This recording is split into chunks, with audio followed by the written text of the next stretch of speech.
chain trails off into the ocean, connecting the island to the supply depot on the coast. Ah, yes, so it seems. For bringing munitions to the island, maybe? And supplies? You could also lock the bay when you raise the chain. As a defensive measure, lock it off that side of the bay. From enemies of the commune of Revachol. This sea fort was a revolutionary fortification, I believe.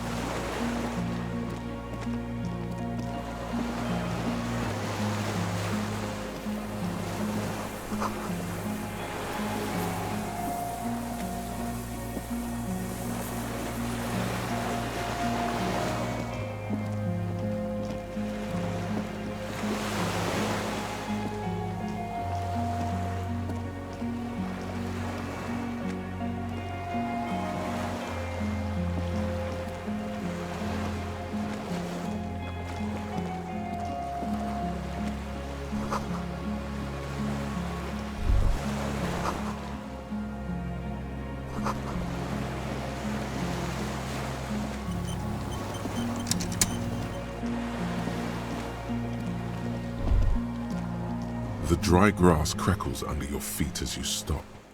Far away, birds' wings touch the still surface of the sea. The flock of quail departs, now more than 100 meters away, 102, 105. On the islet, there is almost no wind, just snow quietly falling on the reeds, bulrushes swaying on the waterline, long dried leaves chafing against each other, like a silent orchestra tuning at the beginning of some major work. A silent hiss, sea air moving through the needles of a pine tree, the faraway roar of the city, distant like today's dream. Before it, the sound of sand, the low tide filtered through its grains, a bird tending to its feathers. Snow falls on the water, melting away without even a whisper. A low hum. The air slowly moves through a concrete box, through its ancient slits and cracks, resonating, hollow. A big building. Air flows out of a pillbox window. There is very little there. The air cossets flowers on a meadow. Absolute silence. Reeds motionless. Bulrushes motionless. A flake of snow falls on an extinguished campfire. Hiss. A jitter, a sound impatient to happen, but not yet in this world. You hear some kind of limb fidget, producing an imperceptible tick. No, it's just your imagination. You can't hear such things. Yes? It is. Is that why we are stopping?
An old cylindrical generator is nested above the ammo lift, with makeshift electrical wiring running out of its side and across the floor. The cables disappear into the wall to your right. The lieutenant puts his hand on the metal barrel, checking for warmth. It's cold now, but someone has been maintaining it. The wiring has been repaired. Downstairs, somewhere? Liquid carbon. I would imagine it takes mazout. The kind that's favored by vagrants and fuel thieves. It's been a long winter, long and cold. If anyone stayed here, they'd need a generator. A hollow ring, the canister is empty. Dust falls from the generator and down into the ammo lift. I don't know. I'm not a philosopher. That is his idea of a joke.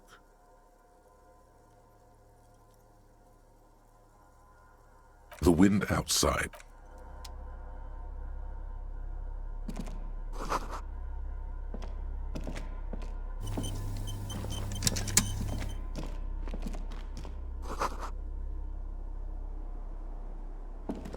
There's a greasy old spring mattress in the corner, resting on piles of soft cover books. White linen and a pillow are visible under a worn-out caracal blanket. Someone has been squatting here. The linen is fresh, recently washed. You force the rest of the sentence out through pain, thick as molasses, no longer able to hear yourself speak. You know, officer, you can rest here if you are feeling tired. I will keep watch. You could use some rest for what's ahead. Yes, anytime. If you need... You don't have to.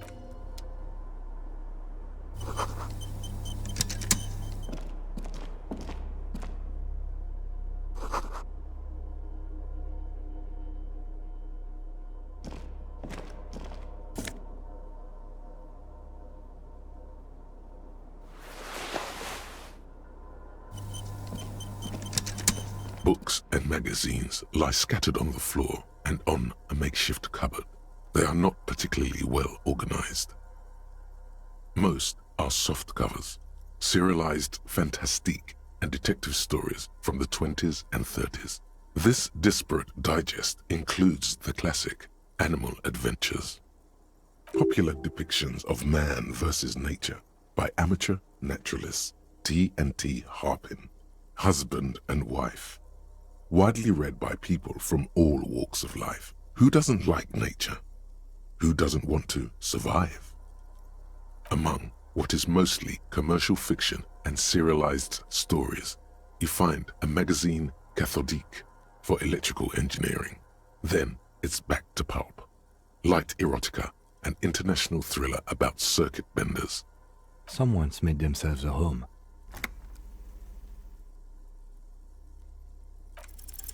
Not that you can tell. This is a digest of someone who's dead bored. Most of it is for entertainment purposes, fittingly right next to the radiola on the floor. Maybe it's a little old-fashioned. There's a nude mag. More than that, you can't say. The print in some of these is pretty small, though. This person has good eyesight.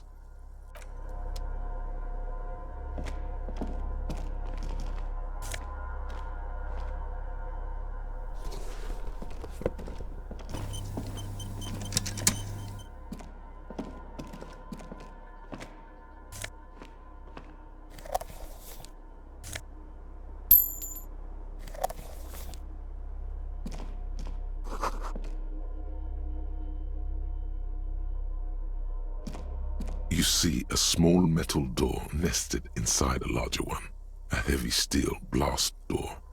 There is a conventional keyhole above the handle. It's very small. Another part of the island, probably. The lock looks like it could still be usable. Maybe this is one of the doors we don't open? He's right. It would be better to open its big brother. A powerful engine hangs under the ceiling. It must control the blast door.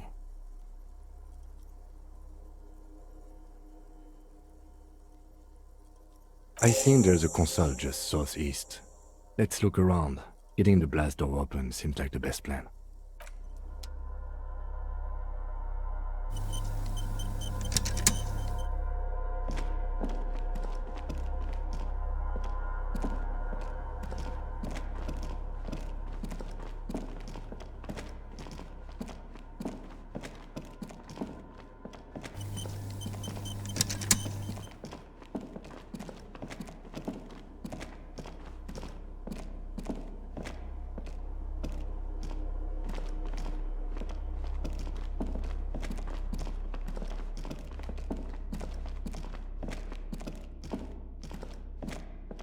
Green paint flecks off the monoblock aluminium cabinet. There are rows of switches on the front panel, a frequency band, and even a keyboard.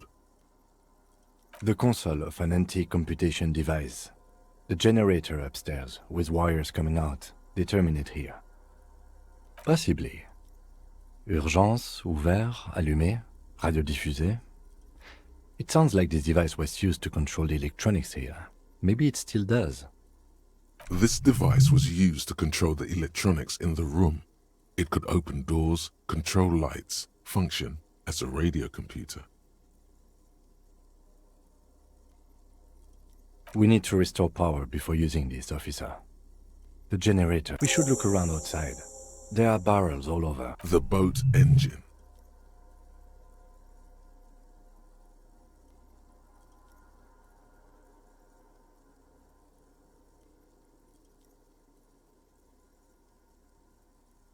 There's barely anything left.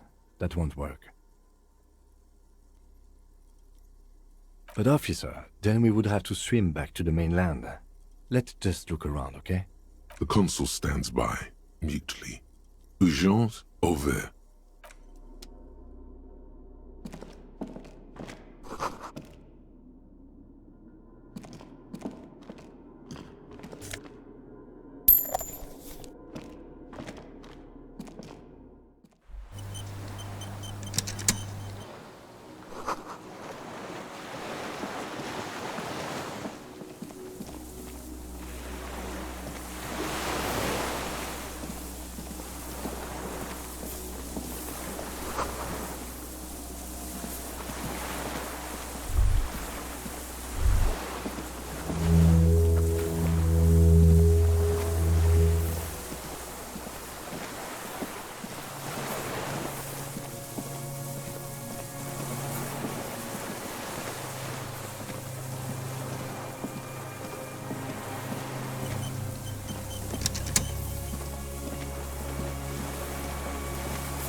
There's a rain-soaked mattress on a concrete slab, only half covered by the crumbling roof. At the head of it, double embrasures, firing slits like two eyes in the wall. This looks like a good place to aim from.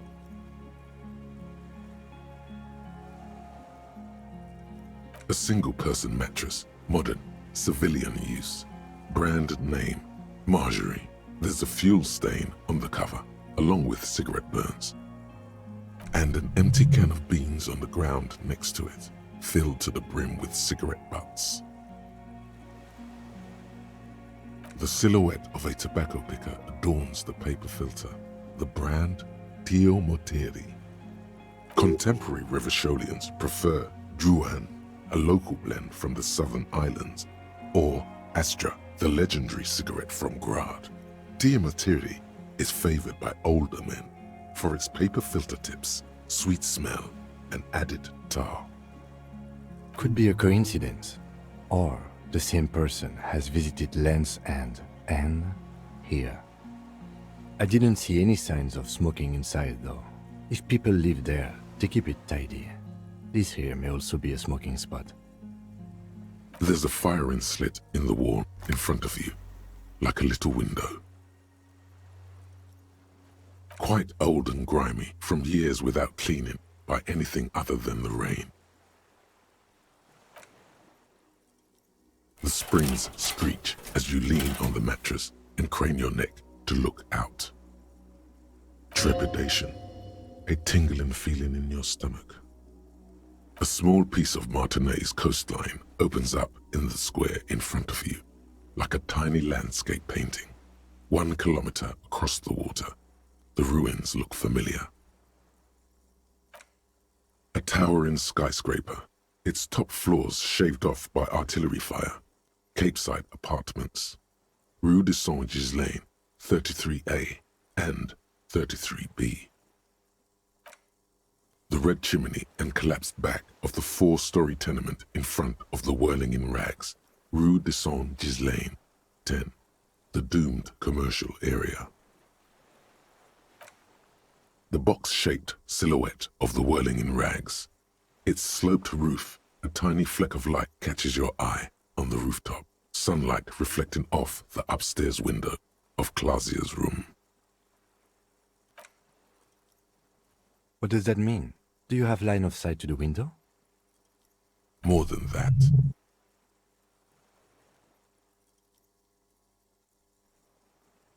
A pair of binoculars? Or a scope of a rifle? You'd be prone, lying on a mattress, barrel resting on the embrasure. I think we have it. The origin of the shot. This is the sniper's nest. Affirmative.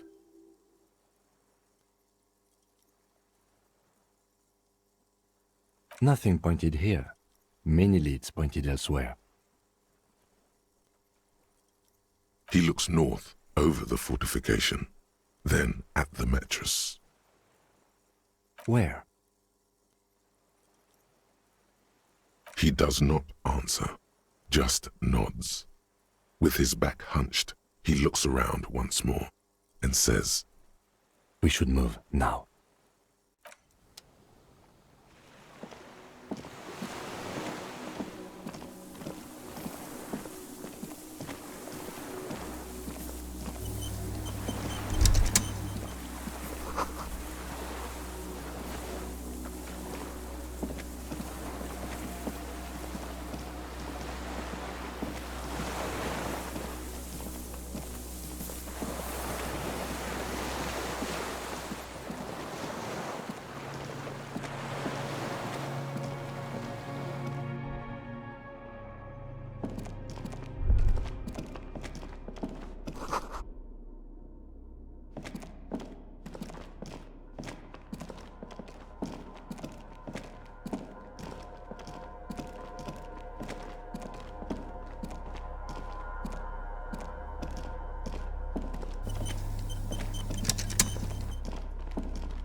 This old cylindrical generator, the lieutenant assists you, holding the canister up to the fuel tank as you tilt. There's a red starter switch on the side of the cylinder and a start rope on the other side. The lieutenant flicks the switch. The recoil start wakes the old generator up. The machine sputters like an old warhorse before settling down to a rattle. That should do it.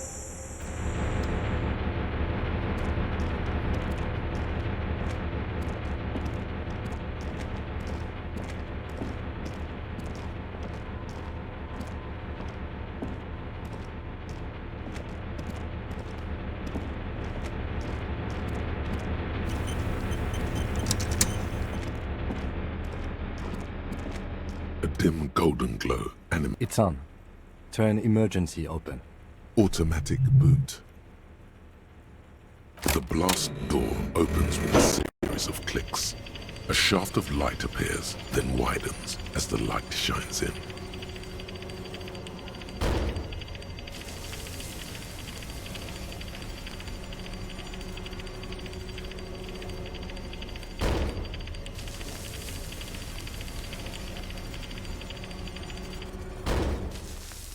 After you.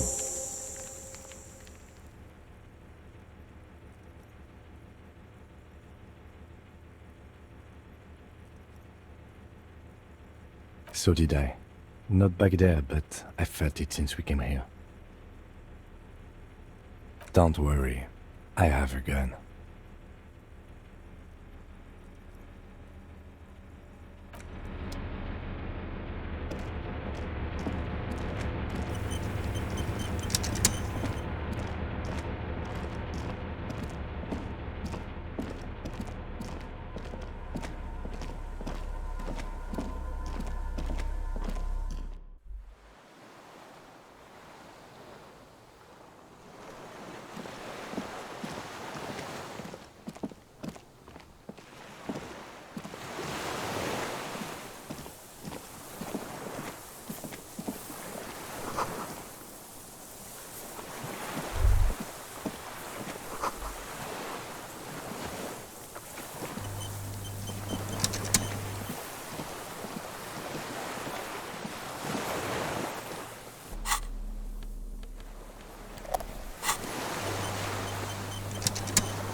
An old man wearing tracksuit trousers leans on the frame stock of his rifle.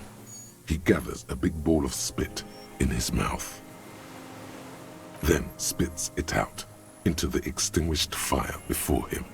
He raises his black eyes, hooded by creased eyelids, to meet yours. Unclouded by cataracts, his eyesight is sharp.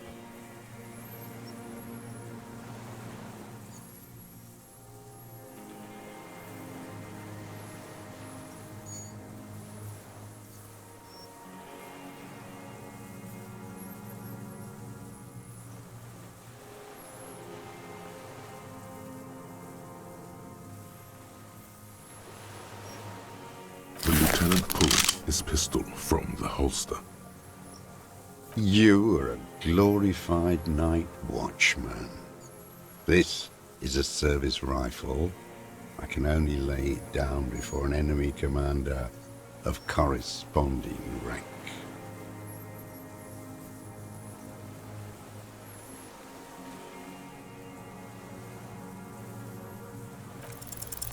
The words, "I am an enemy commander," sound cold as iron from your lungs. The old man still hugs his gun. And what rank would that be, dog? A big wheel of the 4th Regiment of the Pederast Army. To hell with it. It's a walking stick anyway. It's out of bullets.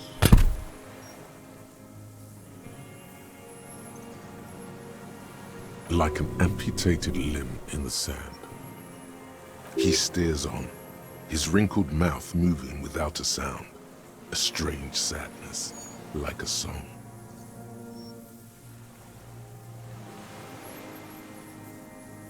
The old man pulls back the hood of his plastic cape and looks up into the sky.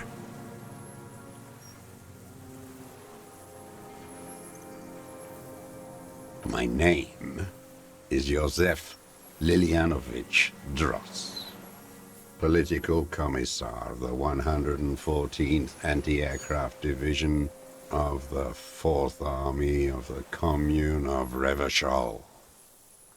I am a deserter, a partisan, and a prisoner of war. This is my termless surrender. The commune of Revachol? Do you mean the ICM? You're a holdover from the... From the Insulindian Citizens Militia, the army of the revolution.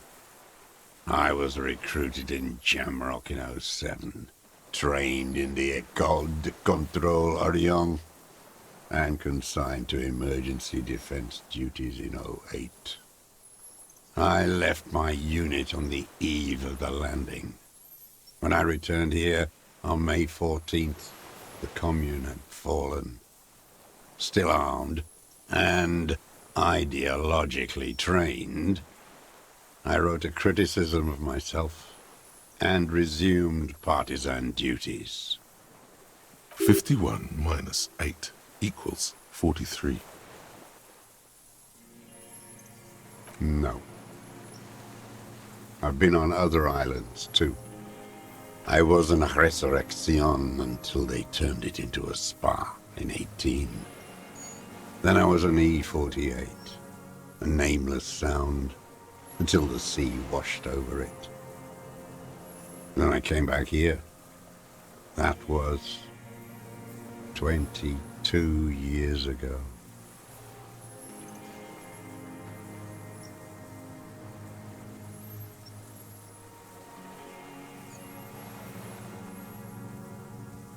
It was hard in the Thames. I didn't have partisan training. They were searching for stragglers, those bloodhounds. Floodlights on the water at night. There were posters, campaigns. We communards still hoped, and they needed to snuff that hope out. The East capitulated. Martinez and Cold City were turned to dust.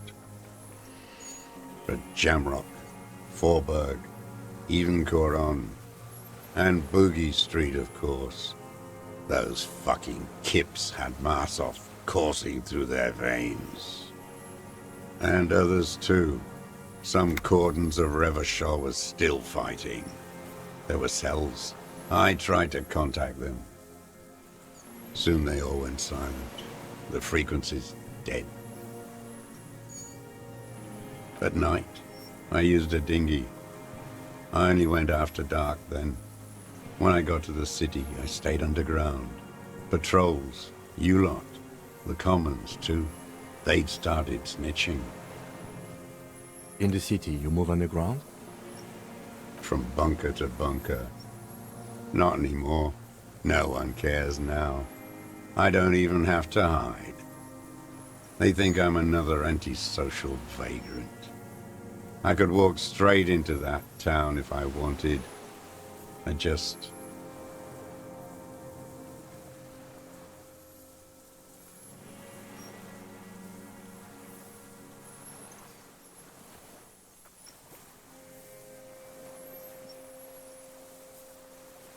So you finally found it. There must have been a small squadron's worth of arms in there. Belmer Graves, right? I know. So you've been there? Sleeping. Some nights. Ammo scrounging on others. Those McGraves were shit, even before they corroded. Some had bullets in the chamber, however. You feel the dots connecting. Little dots on the map he's walked across. The propaganda bunker. I used to, but not anymore. Propaganda bunker? They stored leaflets there. Broadcasting equipment, too. Made broadcasts, I think. Propaganda officers. I buried them with their leaflets. They killed themselves. 2 young boys. A lot of our boys did. I spent some winters there. Never liked it. Kept thinking of them. No need to go underground anymore. It's better in the ruins, on the ground. I do. They're good. Plenty of tar. I like that boy on the pack, too. Reminds me of the last century. The old man looks across the water, at the city, the ruins, the motorways rising above it.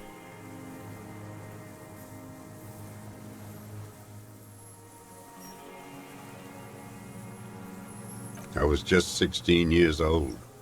15 when I volunteered. I had a lapse of faith. And of courage, too. You could say I misunderstood the historic role of the proletariat and thought Mazovian socioeconomics were fallible. For a second, I doubted the irreducible laws of historic materialism. A second is all it took for reaction to take hold.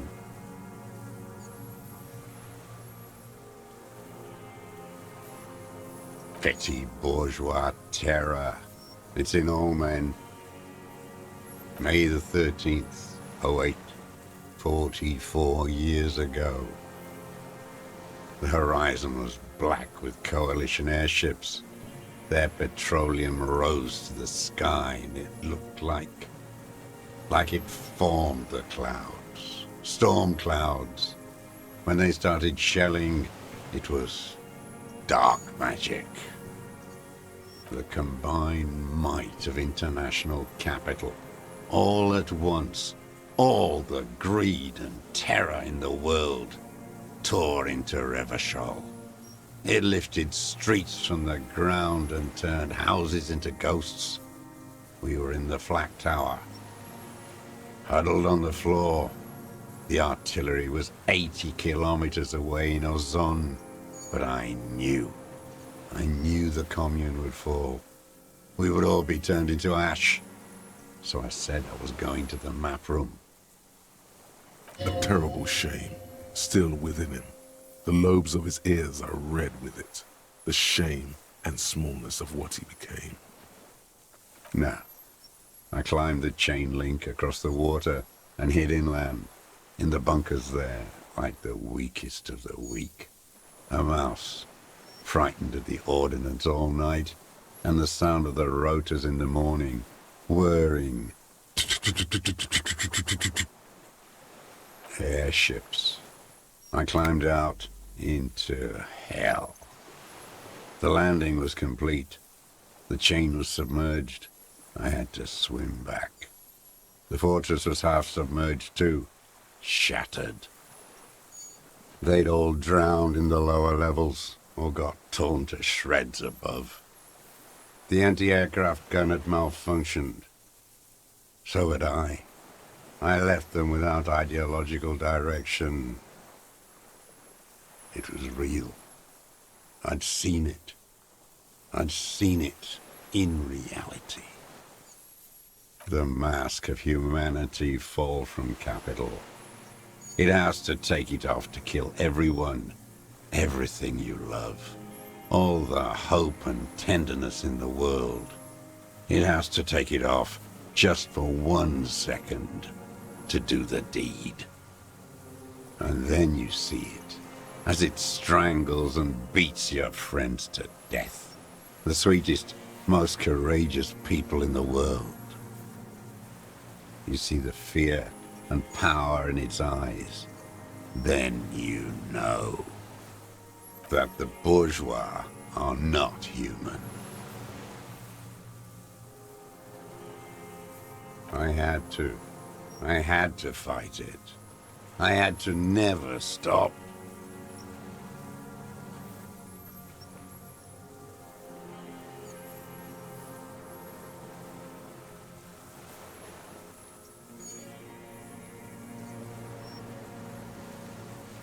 You're with the RCM, the coalition-appointed mob that enforces bourgeois morals in Revachol, a so-called Lieutenant W. Freighter.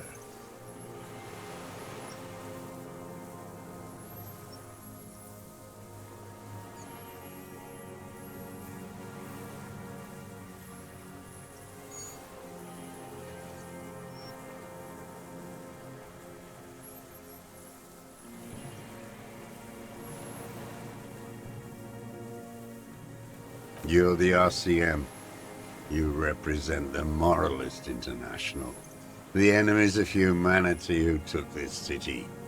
I represent their adversary, le Parti Communiste dans ce land. Take me to them as a prisoner of war. I have relinquished my weapon. I can no longer serve. No superiors can relieve me of my duty. You bulldoze them all to a mass grave for trying to free humanity.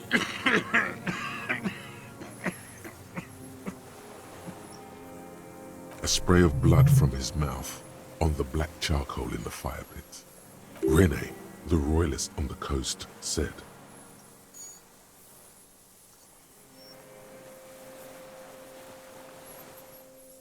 Liberal reactionaries signed that instrument.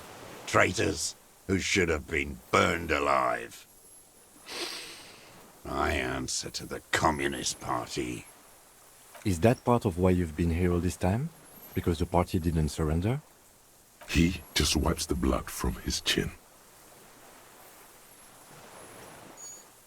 I don't think you did. You live in a delusion. Radio shows, speed racing, and sporting goods. It's not real. No, I am not a soldier. I am an ideological officer. I belong to the party, not the army. Trained in historical materialism, then assigned as a political commissar by the party. These things used to mean something. The old man does not answer. He tilts his silver head and looks at the reeds. You see a small tremor pass through his legs. His job was to assure the army answers to civilian control and follows the ideology of the Commune. Scientific communism. A commissaire politique is a night philosopher of the revolution, a future human. He nods slowly. Then another tremor.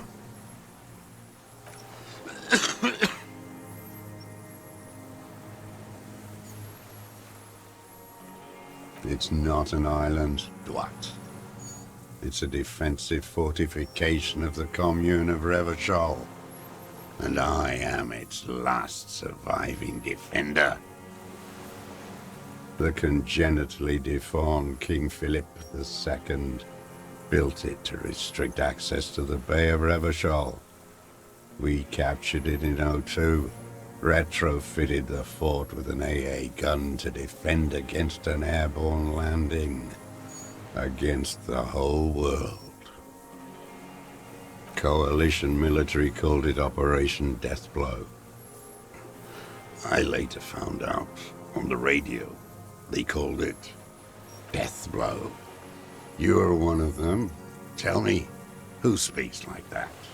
We had 50 million people on Caillou alone.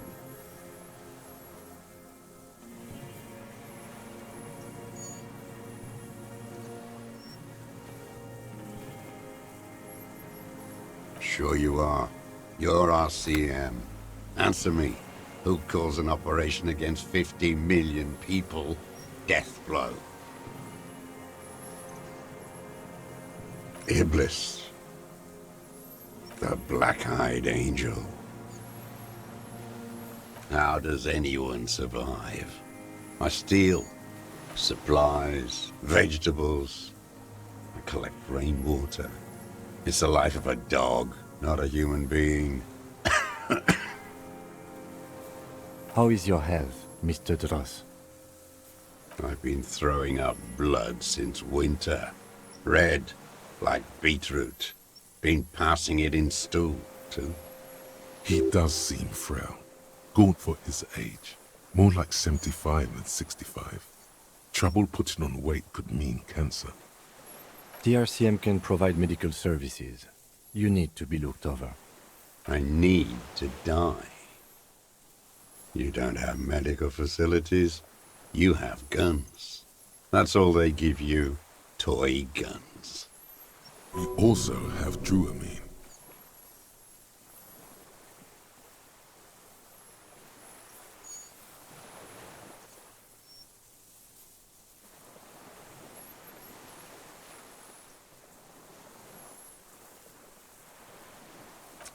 I have been running out of that stuff.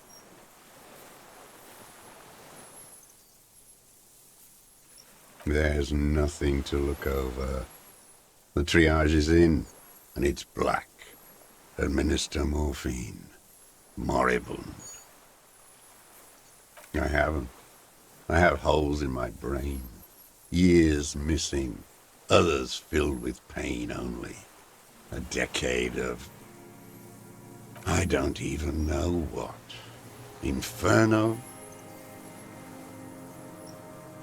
I would imagine it gets tremendously difficult, mentally, to live in isolation. Traitors. It's better alone. I watch the people of this city turn the lights back on more and more each year. Ruins glimmering in the dark like a fucking merry-go-round. It's disgusting. Are they not heartbroken? How could they have moved on? 43 years and 10 months.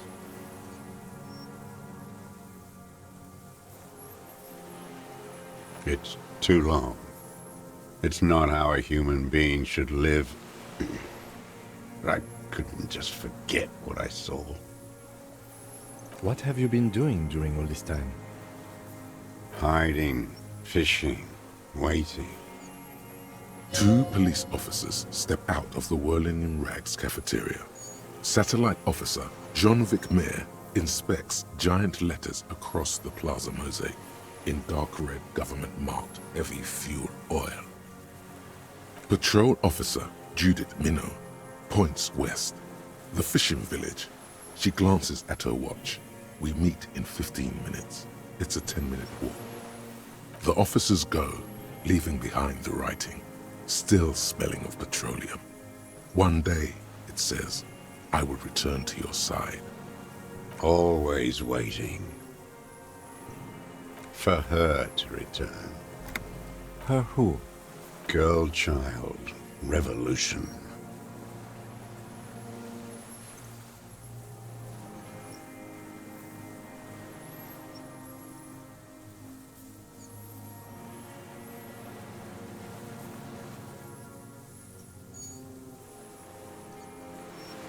I am not a fool. I know the material base for an uprising has eroded. The working class has betrayed mankind. The historic opportunity for a revolution has passed. It will not come back anymore, however hard I try, whatever I do. There's nothing serious in this world. It's a farce.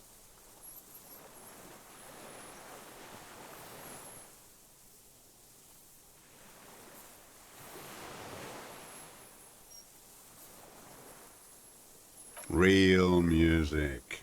It's La Révacholière, you shit-licking bougie dog. Chanson de soldat of the black and whites. Marching song. Forget about that for a moment. You need to address that remark first. The job of a bougie dog. There you go. 1 of 3. In Grad, they sang Brave Children, favorites of history. And in Sinyao, it was some Samaran shit, I guess. How did it go? Something about shooting rabbits. I don't know. I can't remember. It doesn't matter. It's gone now. His gaze follows your motions. The rifle feels surprisingly light in your hand. Frame stocked and patched in places with tape and wire. The rifle's in a shabby state, like a crutch that's seen too much travel. Hieroglyphs are embossed into the forearm, made of walnut. On the butt, you see Vespertine writing, burnt into the wood. Triangong, 4.46mm, made in Sinyao. No one said it has to be a Belmagrave. We were just guessing. From ballistics, it could easily have been a Triangong, too. It doesn't matter if it was made in Shanti Shanti. All it has to do is use jacketed ammunition. And it does. The right type and the right calibre. He's liking this. The old man keeps following your motion with his gaze. His right arm twitches suddenly. This looked very much like the murder weapon. It could be used against him to get a confession. In time. I've used it for killing people. Killing people? It's a gun. That's what they're for. You want a moralist euphemism? Defending your family and your property. I haven't done that. I've used it to kill people. Interesting. During or after the war? There is no after the war. Class war is never over. So he's continued killing after hostilities ended. Okay. Go in straight. No euphemisms. He doesn't like those. No. Be careful now. Slow and steady does it. Make him repeat it first. Don't mess this up. Remember, he wants to tell you. Get personal.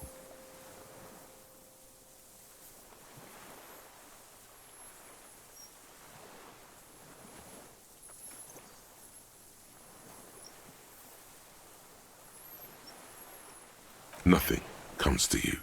Silence. His black eyes look at you.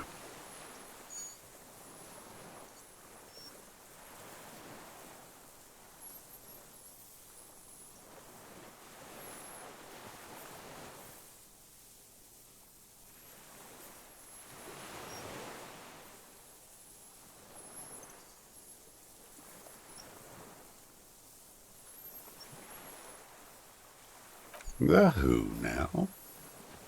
He heard you. He just wants to hear you say it again. This is dramatic flair on his part.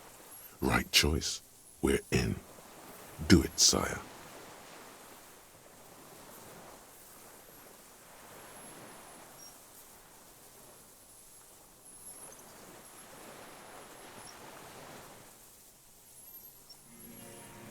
Oh, yes.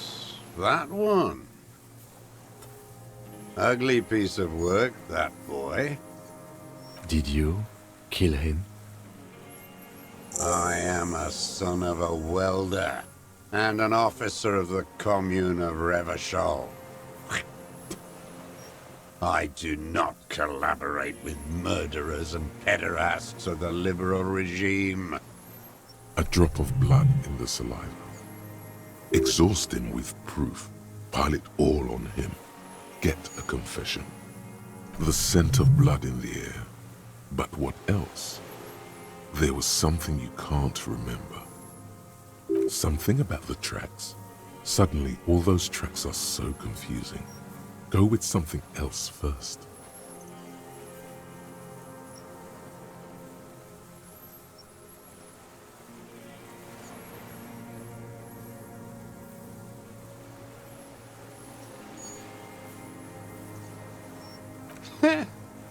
Not a lot of guns around that use military-grade ammunition, are there? It's a real gun.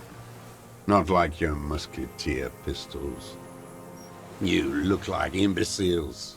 Why don't you ask them to give you real weapons? Going against automatic rifles with these toy guns. Of course you got those boys killed.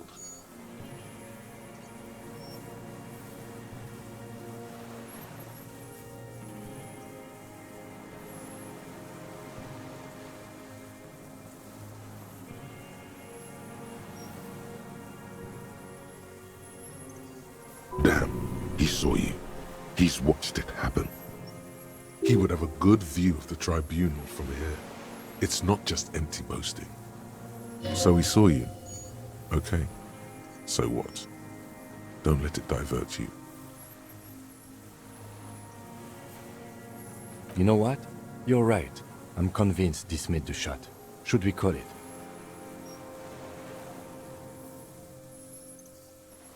.46 jacketed ammunition, modified for range. We have it. This is it. Good.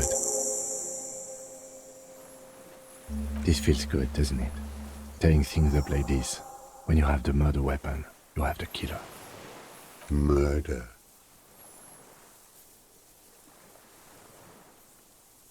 I saw you poking around there, looking for evidence.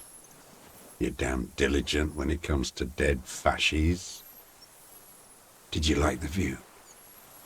You had direct visibility. There are embrasures in the concrete, specifically meant for a top follower to use. And you had a long-range rifle in your possession. You've been here a long time, Mr. Dros. Too long. You clearly need medical aid.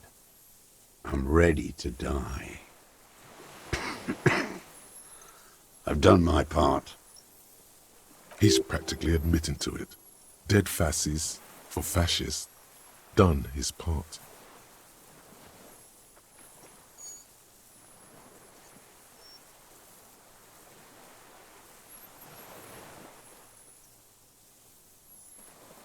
You're sad for your fascia brother, aren't you? One twig got broken. Now the others are sad.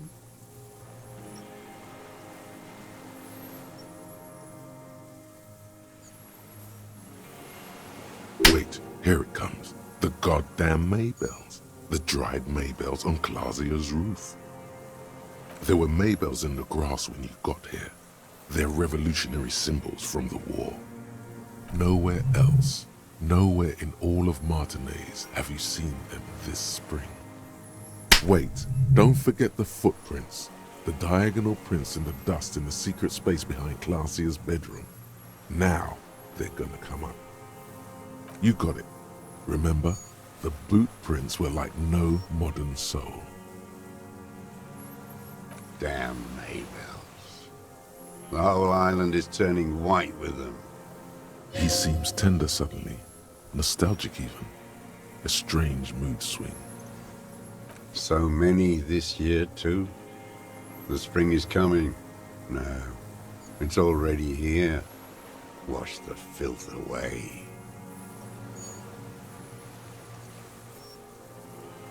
They blossom on the islets before we fertilize them with our blood. Resurrection was snow white in May, before they ruined it.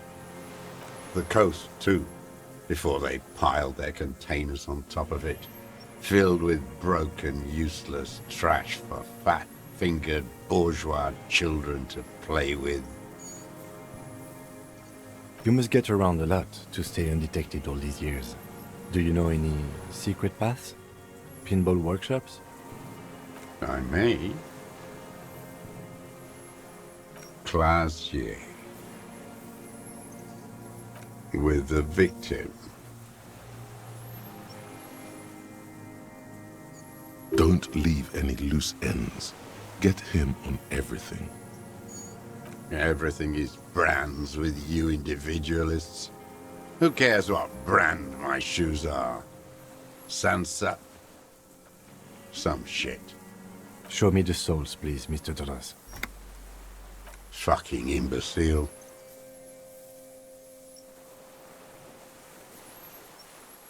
The maker is Sensorique. The model is Corbeil, and the size is 43. These are not the unusual horizontal pattern souls you saw in the dust on the floor of the hidden room. They do, however, seem to be about the same size. The size fits, but not the soul.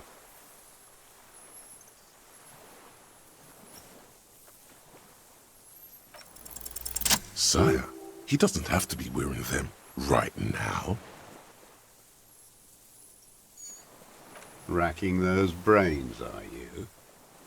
Desperate to report something back to your masters? They must have really loved that dead fuck.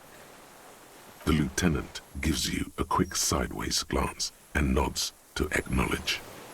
The prints were his. You can see it in those eyes. He can't keep them from flickering, looking for something.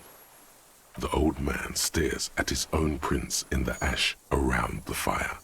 Silent suddenly, some strange process within him. A gush of wind. Seagulls in the distance. You know who he was. A coalition-trained murderer. Armored and armed. He wasn't human. The blunt end of a hammer. Dripping with blood.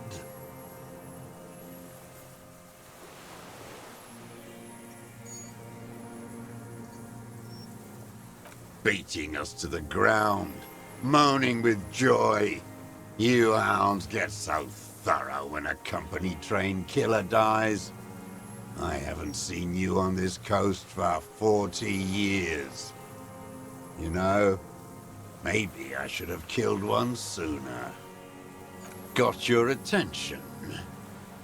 Now you stop beating druggies and prostitutes in your basement. Now you come to investigate. Not when they die by the hundreds. This is it. Shot him. Shot him. Say shot him, not killed him. Oh, the inhumanity. One paramilitary less in Revachol. The lieutenant raises his right arm to hush you. Hush. He does not need to be pushed anymore. The ball is rolling.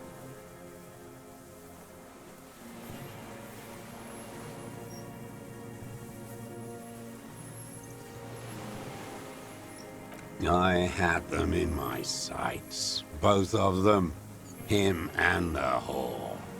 I was breathing with them, in phase. And I pulled the trigger and flew on the air until I landed in his mouth. I didn't think I had a shot like that in me anymore. I did. I saw him kneel there with his mouth full of death, and that stupid look on his face. And his dick still in her. Nothing. I went to sleep. Next morning there were Maybells everywhere. The world was white, or what's left of it anyway. My last spring here. I knew the fascists would come to avenge their own. And so they did. Mr. Dros, are you aware you're confessing to murder? Yes. And you were looking at Dan, the victim and a young woman, having sex, through the scope of your rifle that night, before you shot him?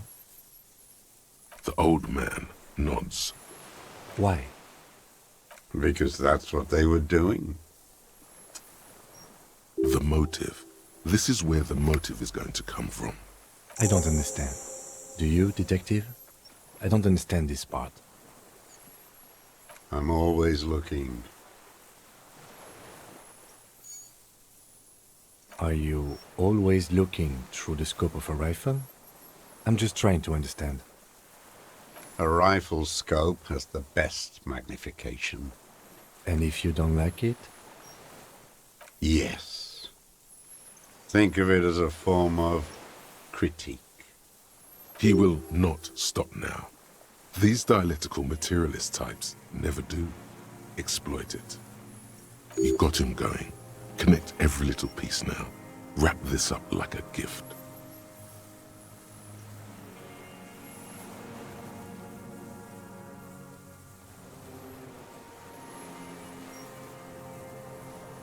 Them. Fucking. I didn't like that. Jealousy is a reactionary concept. I didn't like the Reaver enjoying himself. Drugged out, soothed in the arms of a young woman. I wanted him to die so he could not enjoy life anymore. And I wanted to see his head explode. That too. She should know better than to hold a child murderer between her thighs. I knew he'd be there for one more second, writhing. That's all it takes for the bullet to reach his head. Now that I think of it, I wasn't aiming for his mouth. I wanted his brains to spill out on her. But you can't have everything.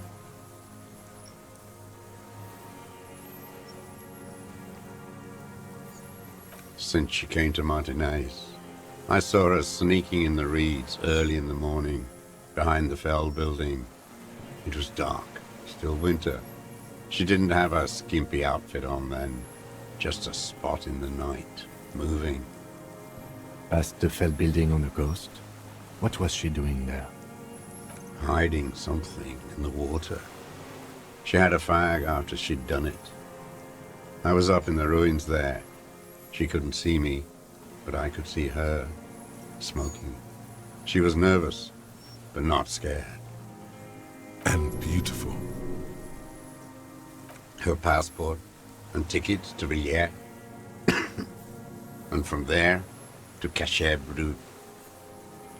In the free state of Semenine, hidden away at the edge of the earth, near the Pale.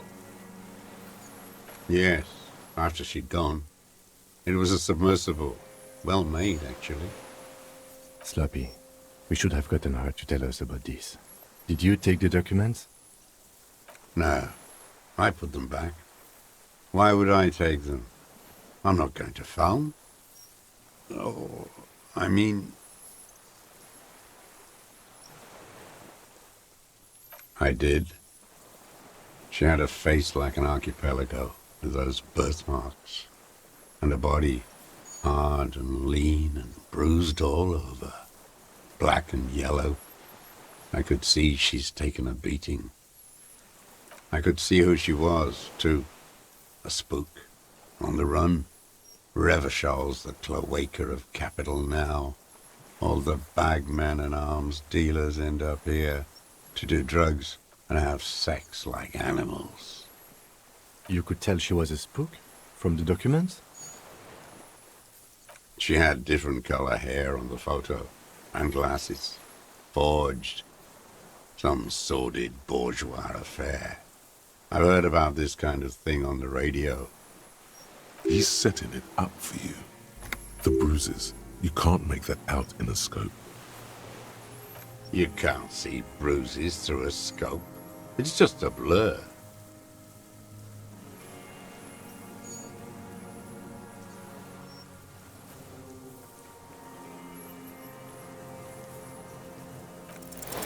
He must have climbed to the roof, maybe.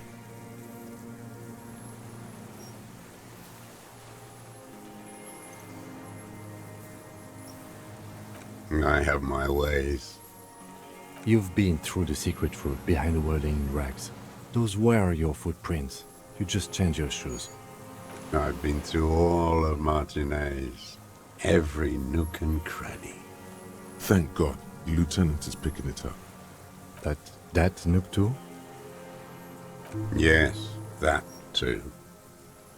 The things they did in that little room. What she'd do to feel good. Funny the way light works. You turn it on inside, and it gets so dark out, you can't see a man looking in. I learned that in the 20s, when they were still hunting me. I've seen people do some shit, but... Those two took the cake. You hear the familiar scribble of the lieutenant's pen. A quick glance at you.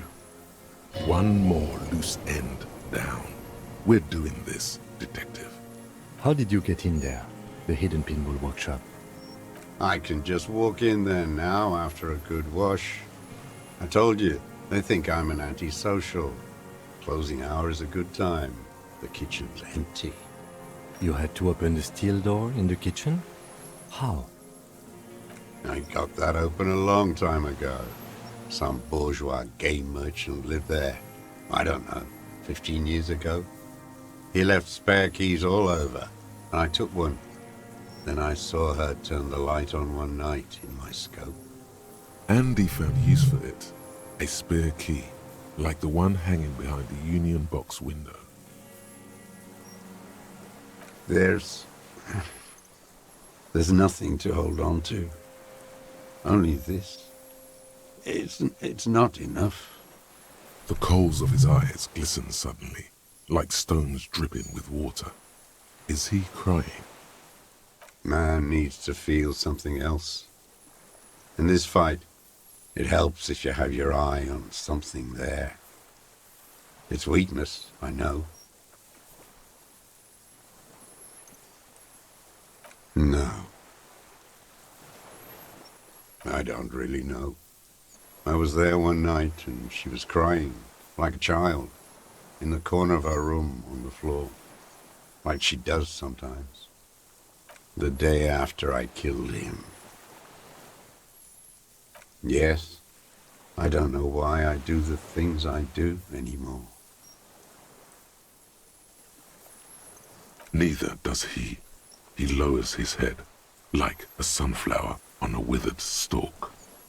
In the silence, the lieutenant draws a line in his notes, then nods at you once more.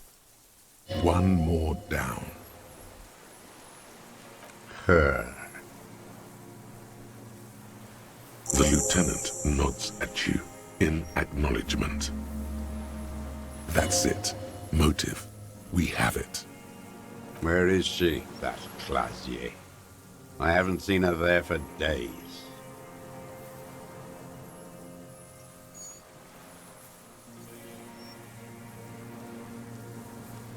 Good for her. That girl kept staring into the scope, you know. In the end, this last week, kept staring at the island. At night, crying or smoking on the roof, like she knew I was here. It doesn't matter. Across the water, on a dilapidated jetty in a nameless village, made of grey cinder block houses with Eternite roofs, 2 police officers and 1 special consultant look across a narrow strip of sea. He's there, doing what exactly I don't know. Satellite Officer Vic Mayer points at the ruins, behind that anti-aircraft something. That's why we can't see him. Special Consultant Heidelstam is optimistic. We'll see the boat when he comes. Let's go get a coffee until then. I know this interesting little place. Where? His voice trails off as the 3 walk down the jetty. As the men go, Patrol Officer Minnow looks back over her shoulder at the crumbling fortification in the rain, like a rotten tooth rising out of the water. Good luck, Harry, she thinks. You need something good for this. We could get more. We've got him talking. Who knows what he's seen and done over the years? A tragic comedy. Druggies, prostitutes, and rentiers. Specifically, the whole city is a charnel house, stripped clean and draped in neon. But Martinez is the worst. Because of the racists, everyone is a racist in Martinez. It's their favorite thing to do in the whole world. Listening to race-themed radio shows. In the ruins, in their lorries. Pumped full of steroids and Radio Revachol 92. Race this, race that. It's all sanctioned by that Social Democratic Union and the farce of a Social Democrat who runs it. Yes, the fly larva in his container. He let some nihilistic advertising yuppies erect a statue of Philippe III, a syphilitic murderer, on the town square, to spit on the working class. Not since the serfs of ancient Pericarnassus has history produced a more inert social class than the Martinez proletariat. The rest of Revachol at least pretends to rebuild. These people still live in ruins. In tents, like animals, like those boom-boom morons on the ice. A pity they didn't drown in that tent of theirs. The worst of them is the blood-drenched Triangong on her yacht, licking her lips. The old whore's gone now. Her gun-toting porcelain men are dead. So, actually, no. The worst is that old cop parading around in his uniform, throwing balls all day. It's not enough that the racists and liberals are dancing on our graves. The old loyalist ghouls still parade the ruins too. Every morning he's there, while the parasites he fought to protect are off in Ozon, or Kwayamorang, or some other island they built their palaces on, feeding on drugs and having sex with their own children. That's all the rich really want. Sex with their own children. Throughout history, even the royal bloodline of the suzerain, it's all just an excuse for them to have sordid sex. At least that old cunt, Frisell, is now dead. We did good when we pushed him under the horse car, until, in the 30s, those disco whores. The disco whores are too much. Hatred shuts down his brain's language center, leaving only a nonsensical sputter. There was something about a statue and nihilistic advertising agency people might be worth investigating.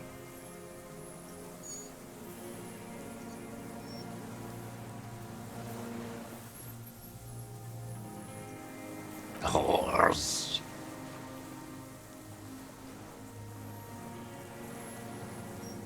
Syphilis is a disease Philip III contracted in a whorehouse. The statue is an abomination. The bacteria entered his brain and made him squander trillions on sparkling wine, cocainum, and monuments of himself. His son, Philip IV, the insane, contracted syphilis in the womb. That is technically possible, although Philippe III was not actually syphilitic. He was just mad. And he still went on to govern Revachol for 25 years. We lost 2 million lives toppling that mode of government. And those grotesque statues, too. Hundreds of them. What a keen remark. Yes, it is, isn't it? It's still there. Do you know why?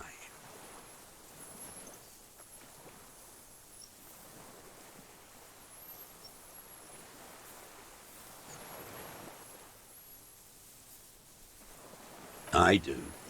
Some advertising cockroaches use their accumulated capital to erect a new, ironic version of it. We tore it down with honest, working-class plastic explosives. But there it is again, grinning. Art is a bourgeois establishment. It's an affront to humanity. Every gallery should be bulldozed, and the artists should all be given 30 years of hard labor in Yekokata. Wait, the bullet hole in Philippe's heart. The statue had been shot. That was him. It had to be. He's already proven capable of taking a far more complicated shot from here. I did. A needless, sentimental gesture. I should have spared the bullet for a deformed monster of liberal capitalism. Shameful, really. Yes, shameful. So many others to punish over the years. Isn't that right, detective? The fat union man let them put it there. Corrupt as he is. Probably got a fat check for it, too. Shared with the law. Accusations of corruption. Push them aside with a sharp change of topic, officer. Put the heat on him. Another hideous disappointment. Unions are the real enemy. The true enemy of the proletariat. Placating the masses. Disappointment. So personal. He displays a familiarity with the union's top brass. That deformed toad? I wouldn't expect him to wipe his own ass. I mean, the brains of the operation. The smart one. That mobster toad couldn't run a shithouse. He has no political education. His twin, Edgar Clare, that one's been to one of those East Revachol universities. He talks a big game about uprising and alienation and so on. first against the wall with him.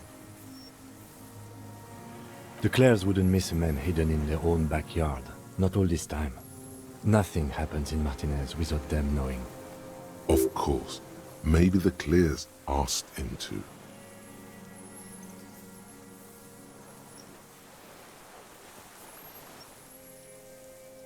I haven't approached anyone. I hid. It was Edgar who came to me. How did he know you were here? He didn't just stumble in like an oaf. He figured it out. Some kids told him about a monster on the island. I told you, he has brains. Stepped right off the boat and walked down where you came. I even kept the door open for him. Thought he was a man of the left, wouldn't rat me out. I was right about one of those things. 20 years ago, neither of them could walk now, could they? They were less fat then. That's around the time the Clears came to power. Edgar did the talking. Paid his respects like I were a fossil in a uniform. Offered platitudes about the struggle. Flaunted his pink degree. Even quoted Marzov. Never trust a social democrat who quotes Marzov. Oh, and charity too. They love their charity. Offered me blankets and social housing. I still have the gas cooker he brought. Let me be here. The ZOC is an unlawful successor of the Commune of Revachol. We took this fortification from the Loyalists. Even the Clares understand this. They let him be here. Understanding was a courtesy. But why such a courtesy? You know why I killed that fucker, Dwat. As to Edgar, I'm not doing anything for that swine again. Again? What have you done for Edgar before? Tried teaching him some Marzovian socioeconomics. They didn't stick. We parted ways. Okay, he didn't do the hanged man for them, but he's insinuating something.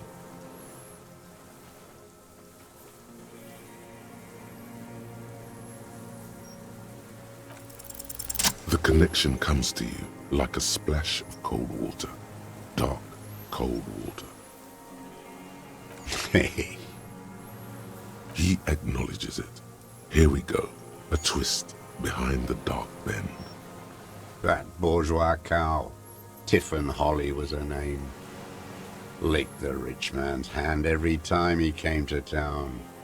Never seen a labor leader so hot on mutual cooperation. And money.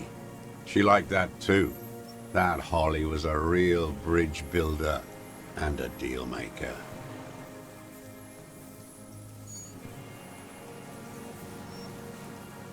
Called in, they say, on the eve of battle. Ran away. Vanished like a piss stain. No, that's not quite it, is it? Did she?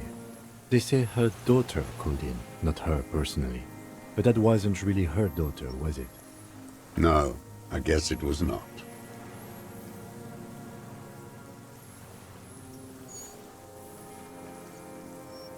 She couldn't make the call herself. Here it is, the bend in the river. Because she was dead?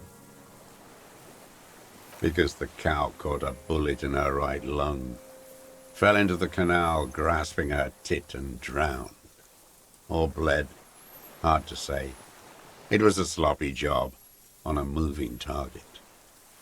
She was going home, waddling, dressed in yellow, drunk like she often was. The ruins were black around her, and she had a yellow leather bag under her arm. She tried to cross the canal, heading home to Grand Couronne or Betancourt, someplace like that, where they build those new bâtiments for the people who flourish in the hell around her, and the ruins. Someone shot her, or maybe the cow just fell. My memory is full of holes. All I know is nothing changed. Not in the material base, Not in the hegemony. There was no uprising. Just words. The Union fizzled, sogged. Nothing came of it. Nothing. Edgar didn't keep his part of the deal. If you were to testify to this, give the RCM something on Edgar, you could walk. We would strike everything you've done and process you as a POW. You were in a war. You were on assignment. We could even extradite you to the Samaran People's Republic. A degenerate worker state. Go shit. No, thank you. I'm Revacholian. My days are short. I will rot away here, in a moral intern cell. I will not testify to anything.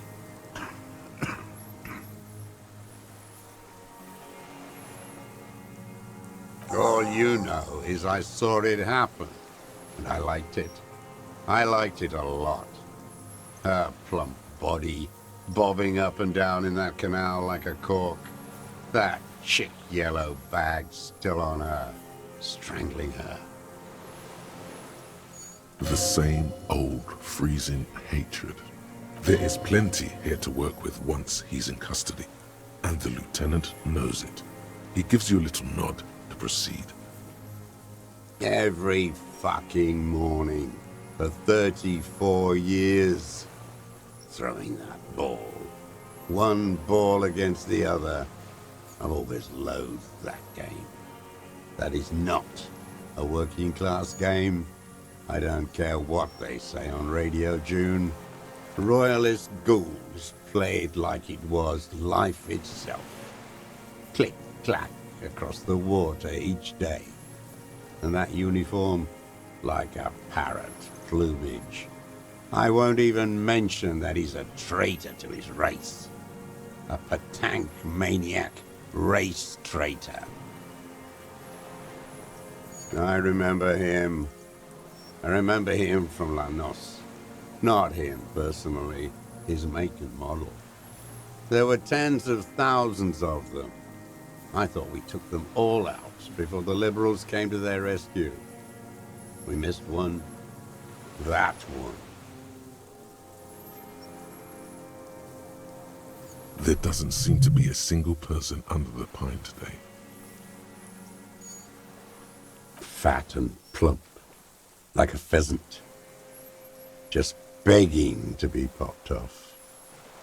Please, Mr. Dros, shoot me. Not yet.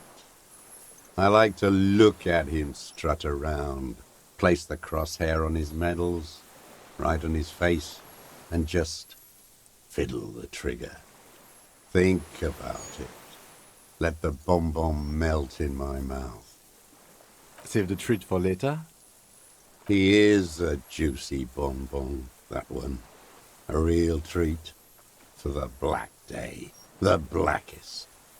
When I put that gun in my own mouth, I think. No, don't waste it.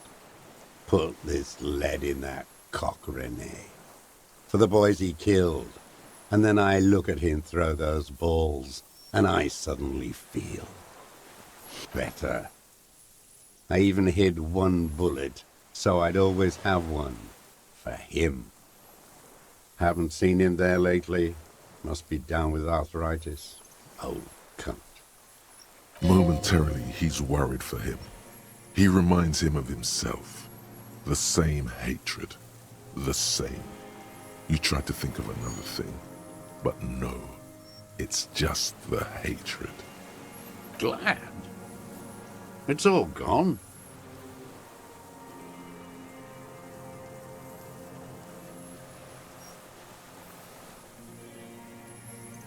What? But you said I would be taken to the... Your Wayfarer rights have been suspended.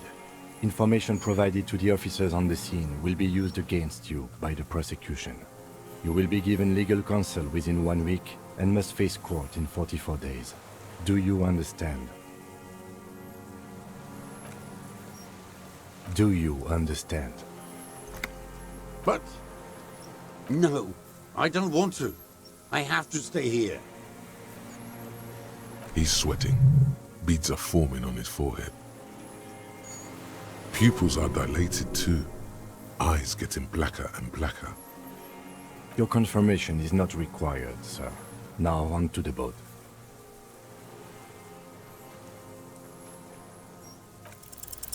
There it is again, to your north, as it has been since you came to the coast.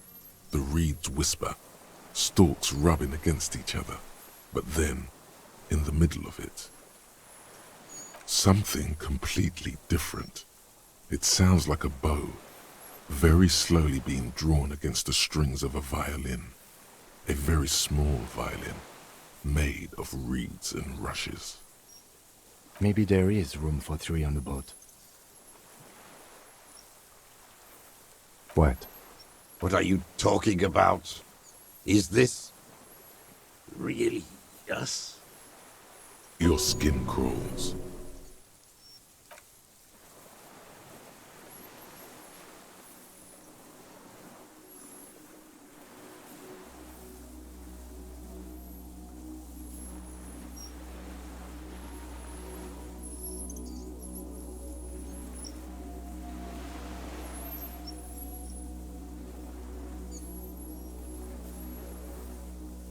A delicate tangle of arms and legs unfolds from the reeds, limb by limb, to then just stand there, moving its scythe-like arms in ghostly silence. It's still there, an unfolding mechanism of reed-like chitin, hovering in place. What are you talking about?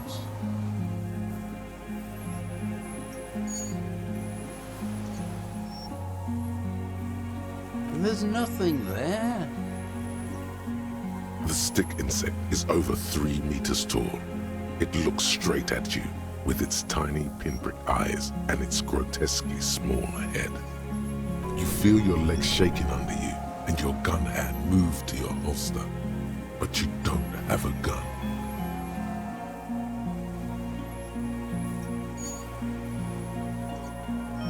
Tell me what you see, damn it. I can't make out one small thing in the reeds. I can see it.